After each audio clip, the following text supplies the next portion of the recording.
Dollar 170 180 से आज 300 का हो गया है, लेकिन सैलरी तो वही है। MBA करके रक्षा चला रहे हैं, रेडिया लगवाए हुए हैं, क्योंकि यहाँ पे डिग्री की पढ़ाई की कोई कदर नहीं है। जो बाहर जा रहे हैं बिल्कुल अच्छा कर रहे हैं, वो अकेले नहीं, उनको चाहिए अपने माँ बाप अपनी फैमिलीज को लेकर बाहर शिफ्ट हो जाए। जो बंदा इस टाइम पर पाकिस्तान में बैठ के $1000 अर्न कर रहा है ना, वो पाकिस्तानी 3 लाख रुपए कमा रहा है। यही अगर वो किसी ऑर्गेनाइजेशन में जाके जॉब करता है ना, तो उसको बामुश्किल 50 से 60 हज़ार की जॉब मिलती है। अस्सलाम वालेकुम नाजरीन, प्रोग्राम अवाम की आवाज़ के साथ मैं हूं आपका होस्ट हमजा साजिद राना। नाजरीन, मुल्क पाकिस्तान का अगर आप देखें असास जो है या उसका कोर जो है वो नौजवान है, लेकिन बड़े अफसोस की बात है गुज़िश्ता 2 सालों में 14 लाख से 20 लाख पाकिस्तान का यंग ब्लड स्किल्ड लेबर इस मुल्क को छोड़ के ऐसे फरार हुए हैं जैसे यहाँ पे कोई अज़ाब इलाही आ गए। मैं मानता हूँ इन्फ्लेशन है, बहुत किस्म के मामलात हैं, लोग परेशान हैं, पढ़ा लिखा तबका ज़्यादा परेशान है क्योंकि उसको यहाँ पे उतने मौके नहीं मिल रहे। इस हवाले से आज हम एक लाहौर के एक आप कह लें गुंजानाबाद एरिया में आए हैं। इधर हम लोगों से पूछेंगे, लोगों से जानेंगे, ख़ास तौर पे नौजवान लोगों से और बुज़ुर्गों से भी ये सवाल करेंगे कि अगर यहाँ का नौजवान स्किल्ड लेबर या आप कह लें जो यहाँ का स्किलफुल माइंडसेट है वो सारा बाहर चला गया तो इस मुल्क पाकिस्तान का क्या होगा, इधर की असास का क्या होगा और हमारा मुस्तकबिल अगर बाहर के बैरूनी आकाओं के हाथ में ही रहना है तो इस मुल्क के खुदादाद का बनाने का मकसद क्या है। इस हवाले से आज हम पब्लिक के पास चलते हैं और पब्लिक की आवाज़, आवाम की आवाज़ आप तक पहुंचाते हैं। हमारे साथ रहिएगा जी। अस्सलाम वालेकुम सर। वालेकुम सलाम। आपका नाम? अबू बकर। अबू बकर साहब, पाकिस्तान के अंदर जो इस वक्त सूरत हाल है बड़ी दिगर गूं है। आप देख रहे हैं जिस तरह लोग मुल्क छोड़ छोड़ के जा रहे हैं, नौजवान भाग रहे मुल्क से। एक रिपोर्ट के मुताबिक 14 लाख, एक रिपोर्ट के मुताबिक 20 लाख स्किल्ड लोग मुल्क छोड़ के चले गए। आप क्या समझते हैं, इसके पीछे क्या मौरेगा? भाई उसके पीछे सबसे बड़ी वजह यह है हमारे मुल्क में स्टडी की कदर नहीं है, डिग्री की कदर नहीं है। इधर लोगों ने MA किया हुआ है, MBBS किया हुआ है, MBA करके रक्षा चला रहे हैं, रेडिया लगवाए हुए हैं, क्योंकि यहाँ पे डिग्री की पढ़ाई की कोई कदर नहीं है। यहाँ पे सिर्फ चोर डाकुओं की कदर है। हमारे मुल्क का निज़ाम इसलिए ऐसा बन गया हुआ है क्योंकि यहाँ के हुक्मरान भी चोर डाकू हैं, पर यहाँ पे सही बंदे की कदर नहीं है। इसलिए जो बाहर जा रहे हैं बिल्कुल अच्छा कर रहे हैं, वो अकेले नहीं, उनको चाहिए अपने माँ बाप अपनी फैमिलीज को लेकर बाहर शिफ्ट हो जाए। इस मुल्क के कोई हालात नहीं। देखिए नाज़रीन, जिस तरह ये मैंने नौजवान से बात की, मेरे साथ और भी कुछ यहाँ पे नौजवान मौजूद हैं, इनसे बात करते हैं। अस्सलाम वालेकुम सर। वालेकुम अस्सलाम। सर, टॉपिक हमारा बड़ा एक डिफरेंट सा है क्योंकि मैं समझता हूँ महंगाई बहुत है, लेकिन सिनेरियो ये है कि इसी महंगाई के पेश नज़र लोग मुल्क छोड़ रहे हैं, नौजवान बहुत नाउमीद हैं। इस हवाले से आपकी क्या सोच है, आपकी क्या अप्रोच है, आपके समझ? मैं इसमें ये समझता हूँ क्योंकि पाकिस्तान में सोर्स ऑफ इनकम लोगों का जो है ना वो बहुत कम होता जा रहा है, क्योंकि जिस हिसाब से इन्फ्लेशनरी फैक्टर है, अगर आप उसको नोट डाउन करें तो पाकिस्तान में इन्फ्लेशन बहुत ज़्यादा है। सोर्स ऑफ इनकम लोगों का उतना है नहीं। अब यही अगर जो लोग आउट ऑफ कंट्री जा रहे हैं, यूरोप में मिडिल ईस्ट साइड पे जा रहे हैं, उससे उनको बेनिफिट क्या है? बेनिफिट उसको ये है कि पाकिस्तान की करेंसी इतनी डीवैल्यू हो चुकी है कि जो बंदा इस टाइम पर पाकिस्तान में बैठ के $1000 अर्न कर रहा है ना, वो पाकिस्तानी 3 लाख रुपए कमा रहा है। यही अगर वो किसी ऑर्गेनाइजेशन में जाके जॉब करता है ना, तो उसको बामुश्किल 50 से 60 हज़ार की जॉब मिलती है। इसमें सिर्फ मैं ये नहीं कहूँगा कि गवर्नमेंट का किसी किस्म का इशू है, गवर्नमेंट की गलती नहीं है, इसमें गलती आपकी इंस्टीट्यूट्स की भी है और इवन आपके जो इंडिविजुअल लोग हैं उनकी भी है। क्यों? क्योंकि वो लोग जब जाते हैं, देखिए जब कोई बंदा जॉब करने जाता है तो एक तो मार्केट इतनी डिवैल्यू हो चुकी है। अब जिस तरह से बिजनेस है, जितनी भी पाकिस्तान में बिजनेस है, वो multiply by 2 times 3 times 4 even 10 times भी बिजनेस अपना रन करते हैं। लेकिन अगर बात सैलरी की आती है तो सैलरी उस हिसाब से नहीं बढ़ाई जाती।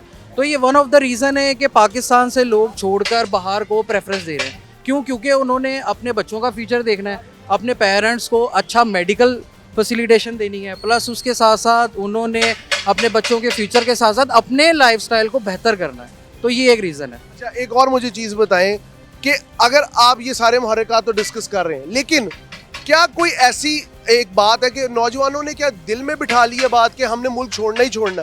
क्योंकि यहाँ पे रह के भी सर्वाइवल चांसेस हैं। जिस तरह अब लोग ऑनलाइन शॉपिफाई है, डिफरेंट किस्म के प्लेटफॉर्म्स हैं, अमेजोन है, उनके ऊपर काम करके आगे जा रहे हैं। ठीक है, उस हवाले से आपको नहीं लगता कि यहाँ पे अगर हम IT एक्सपोर्ट्स को गवर्नमेंट कह रही है हम भी पुश देंगे तो यहाँ से रह के भी डॉलर्स कमाए जा सकते हैं बजाय कि बाहर जाके कमाए जाएं डिफरेंट करेंसीज के? ये आपका पॉइंट बड़ा अच्छा है, लेकिन इसमें नेगेटिविटी क्या है कि इसके लिए या तो गवर्नमेंट की तरफ से एक कोर्सेज अनाउंस किए जाएं जिससे जनरल पब्लिक को ये बेनिफिट हो कि सब उससे एजुकेट होने के बाद लोगों को उसके अलावा काम भी प्रोवाइड किया जाए। क्योंकि देखिए जब तक आप किसी को एजुकेट नहीं करेंगे उसको नहीं पता लगेगा काम करना किस तरह है।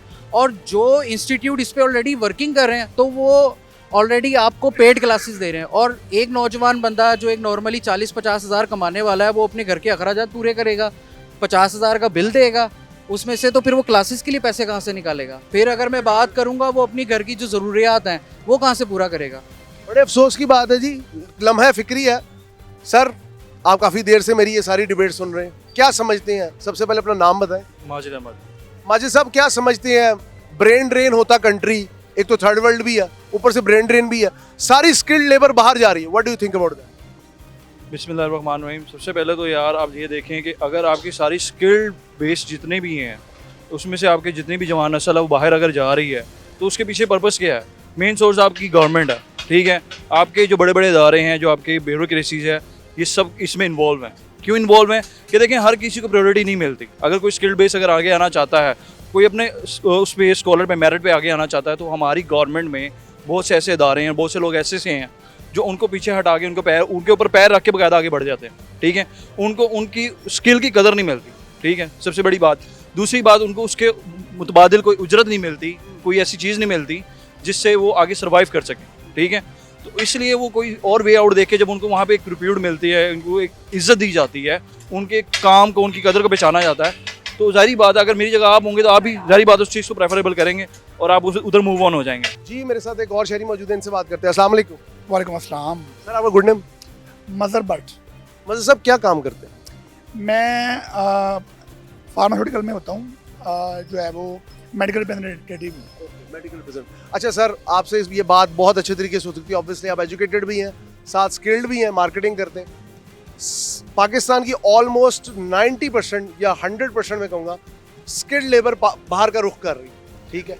आप भी स्किल्ड हैं, आपको पता है कि अगर स्किल्ड लेबर बाहर चली गई तो कंट्री, मैं कहता हूँ, पार्शली ब्रेन ड्रेन हो जाएगा, यहाँ पे फुकदान हो जाएगा, दुकानें खुली होंगी, काम करने वाले नहीं होंगे, कंप्यूटर पड़े होंगे, तो जिसको सॉफ्टवेयर का पता है, अगर वो कंप्यूटर पर नहीं बैठे तो कंप्यूटर तो एक खाली मशीन है। नौजवान भाग रहे हैं मुल्क से, क्या कहेंगे? इसमें मैं यही कहूँगा, सबसे पहले तो जो इस वक्त हमारी जितनी आपने जैसे बात की है कि 14-15 लाख लोग बाहर चले गए हैं हमारे, उसमें ये है कि उनके लिए अपॉर्चुनिटीज़ जो है वो इन्होंने बड़ी लिमिटेड कर दी हैं। और उसके अलावा जो ग्रेजुएट होता है, उसके अलावा वो बेचारा सीवियाँ लेके जा रहा होता है डिफरेंट कंपनीज़ में, और जो है वो उसको जॉब नहीं मिलती, ठीक है। और उसके अलावा कह लें कि जो बढ़ती हुई इन्फ्लेशन है, ये बहुत ज़्यादा मैटर करती है कि आप जैसे मेरी बात करें तो मैं एक मैरिड पर्सन हूँ, मेरे 2 बच्चे हैं, ठीक है, और रेंट का घर है, और 50,000 मेरी सैलरी है। तो 50,000 मेरी सैलरी और मेरा 30,000 अगर बिल ही आ जाए तो मैं कैसे सर्वाइव करूँगा? या तो मैं कोई खुदकुशी कर लूँगा तंग आके, या मैं जो है वो कोई गलत काम की तरफ जाऊँगा। तो बेहतर है कि वो फिर उन्होंने ये सोचा कि हम बाहर जाएँ ताकि हम अपनी फैमिली को सपोर्ट करें। आप मेरे साथ एक और भाई मौजूद है, इनसे बात करते हैं। अस्सलाम वालेकुम सर। सर जरा इधर आ जाइए कैमरे के सामने। क्या कहेंगे, नौजवान मुल्क छोड़ के जा रहे हैं, ठीक है।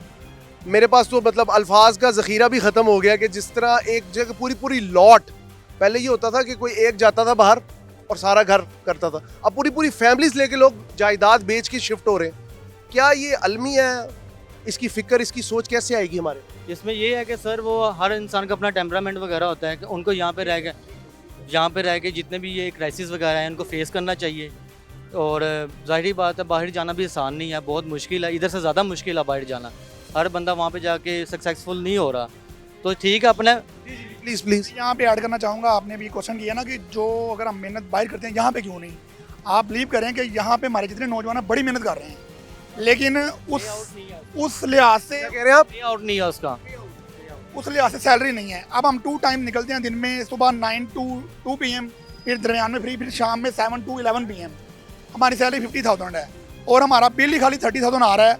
तो 20,000 में हम अपने बच्चे पालें, उनको पढ़ाएं या ग्रोसरी करें, क्या करें? आपका मतलब है कि यहाँ पे पे पैकेजेस उस तरह नहीं है।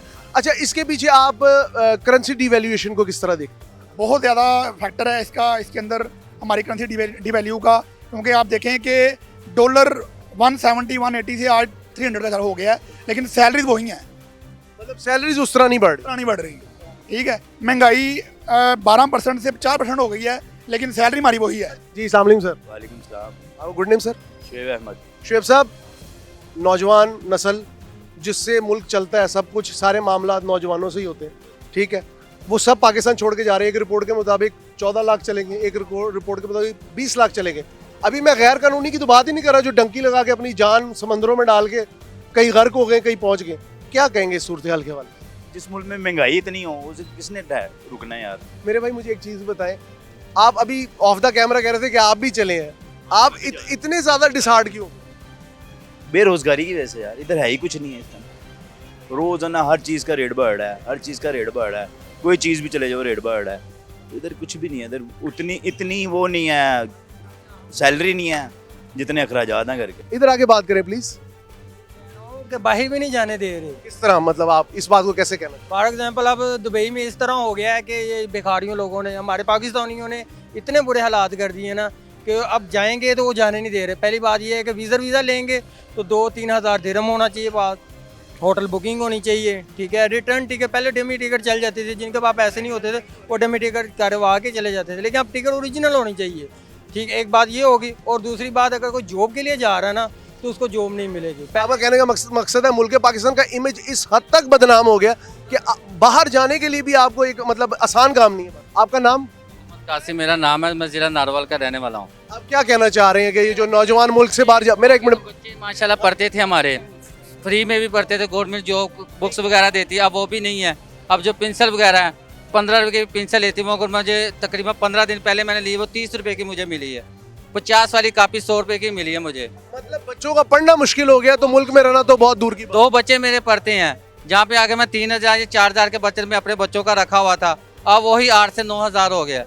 अब मैं अपनी मेहनत करूँ या बच्चों को पढ़ाऊँ, क्या करूँ? मैं तो खुद परेशान हूँ इन चीज़ों का। वही कर दिया ना कि जिस तरह इन्होंने कर दी, तलीम पहले फ्री थी, अब तलीम को इन्होंने महंगा कर दिया, दूध फ्री दे रहे हैं, दूध की जगह तलीम फ्री कर दो, वो अच्छा नहीं है, वो बेस्ट नहीं है।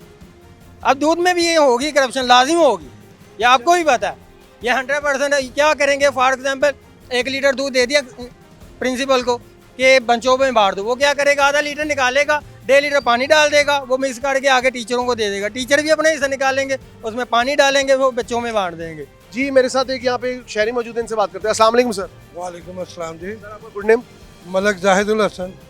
जाहिद साहब, आप चूँकि एक सीनियर सिटीज़न है, आपसे क्वेश्चन ये मेरा बनता भी है, क्योंकि नौजवान नस्ल को आपने बहुत करीब से देखा होगा, ठीक है, एक ज़िंदगी गुजरी। आजकल हमारा एक बहुत बड़ा तबका बाहर के मुल्क को तरजीह दे रहा है। मैं कहता हूँ भाग रहे हैं लोग, ऐसे जैसे जंग का माहौल है मुल्क में, और स्किल्ड लेबर बहुत स्पीड से मुल्क से बाहर जा रही है। क्या ये अलमिया नहीं? ये अलमिया है, बहुत बड़ा अलमिया है। देखो, हम बच्चे छोटे होते हैं, अच्छे स्कूल में पढ़ाते हैं, अच्छे कॉलेजों में, अच्छी यूनिवर्सिटी में अच्छी डिग्रियाँ लेके देते हैं। जब को फ़ायदे का टाइम आता है वो बाहर वाले दाना डालते हैं। वो जो नई जनरेशन जितनी है यंग है, वो यहाँ उन्हें कुछ नज़र कुछ नहीं आता, मुस्तकबिल कुछ नहीं नज़र आता, वो बाहर वो चोगा डालते हैं, वो निकल जाते हैं। आज हम एक शहर के बड़े, जैसे कहते हैं ना, गुंजान आबाद एरिया, मैं कहूँगा सफ़ेद पोश तबके के पास आए थे, क्योंकि यहाँ के जो नौजवान हैं वो मुख्तलिफ इलाकों से बड़ी मुश्किल से अपने माँ बाप की जमा पूंजी लेके यहाँ से चले जाते हैं बाहर के मुल्कों में, और पूरी ज़िंदगी लगा देते हैं, औलादें जवान हो जाती हैं, सर में सफ़ेदी आ जाती है, लेकिन अपने घर वालों के लिए वो बेचारे वहाँ पे बहुत मुश्किल से पैसा बनाते हैं। ज़रूरत इस अमर की है कि गवर्नमेंट कुछ ऐसी पॉलिसीज़ बनाए। मैं उम्मीद करता हूँ कि जो इस वक्त करंट गवर्नमेंट है, हमारे इस मीडियम के तवज्जुह से वो सुन रही होंगी। 10 बस्ता गुजारिश है, अवाम पे रहम करें। नौजवान पहले ही बहुत परेशान है, वो अपने घर के मामलात को देखे, इतनी थोड़ी तनख्वाह में इतने बड़े बड़े बिल भरे, बाहर के मुल्क में कानूनी या गैर कानूनी पता नहीं कितने तरीके हैं, उससे बाहर जाए, फिर वहाँ पे अपनी पूरी ज़िंदगी गुजारे और यहाँ पे पैसा भेजे, और हम लोग कहें जी रेमिटेंसेज आ गई, गैर मुल्की जो पैसा आ गया और हमारे मुल्क के मामलात बेहतर हो गए। ऐसे थोड़ी होता है। होश के नाखुन लें। प्रोग्राम आवाम की आवाज़ के साथ अपने होस्ट हमजा साजिद राना को इजाज़त दीजिए। अल्लाह हाफ़िज़ व नासिर।